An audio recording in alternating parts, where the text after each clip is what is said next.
For the whole month of October, I've been working on this wonderful haunt in Orange County. Doors open at 6:30 p.m. for HAUNTington Beach Manor. But I'm already here at 2:30 setting up my station, getting ready for the monsters with my team. Because our first monsters come in at 3 p.m. And from 3 p.m. to 6 p.m., we get them all gory-fied. You just saw a bunch of little bottles at my table, and those are airbrush paints. We bought bigger bottles and then we poured them into smaller bottles so we don't have to be running back and forth sharing.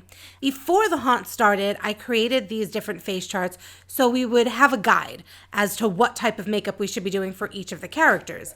The name of the haunt is called Sanitarium. So we have nurses, we have doctors, we have nurses that are lobotomy nurses and child discipline nurses. And here you see me doing makeup on the intake nurse. She's going to take your waiver when you enter the maze. We have about 15 to 25 minutes max to do the makeups. Monsters that are more visible, we usually end up doing more makeup on them, spending more time on them.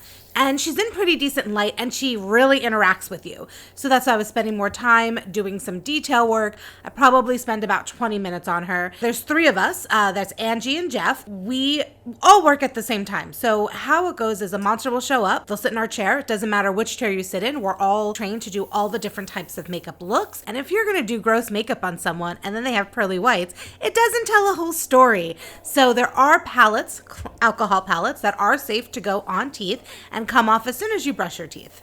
The main products that we're using are Wolf body paint, so those are water activated cakes, and then I go on top of it with alcohol airbrush paints. The brand is called European Body Art and their alcohol paints are called Endora.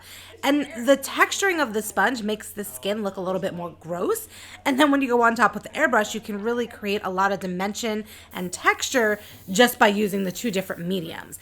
And with haunt makeup, it's very different from, let's say, special effects makeup that you see in the movies, because in haunt makeup you have very low light. You don't always have spotlights, so having high contrast is super important. So you see here we have really dark black lines and really high eyebrows because we want those to be visible in the dark lighting. And sometimes with haunts and the way that the lights are set up in this maze, like I said, the characters aren't always in that lighting. So you still want them to be seen. You still want them to be scary. So those hard lines will make that happen. Now with special effects makeup in movies, you're going to spend more detailing. You're not going to go as big with the makeup. We always like to think of haunt makeup more as theater makeup. You know, it has to be really big so it can be seen from far away. Even though it's not a stage where the guests are far away from the actors, you still need that high contrast just like you would need in theater. The reason we're using Endora airbrush paints is because we need it to last on the monsters. You know, I'm there all night to do any touch-ups for those of the monsters who are a little bit more sweaty, but for the most part, you want the makeup to stay. And alcohol paints are going to last the longest. Now, the fact that we sponge them in a water activated paint, it's going to help make the alcohol paint come off even easier because the water base is on their skin first and then the alcohol on top of it. And at the end of the night, we give each monster a little container of a specific remover called Isomurostate, and that's going to help remove the makeup very, very easily without irritating their skin.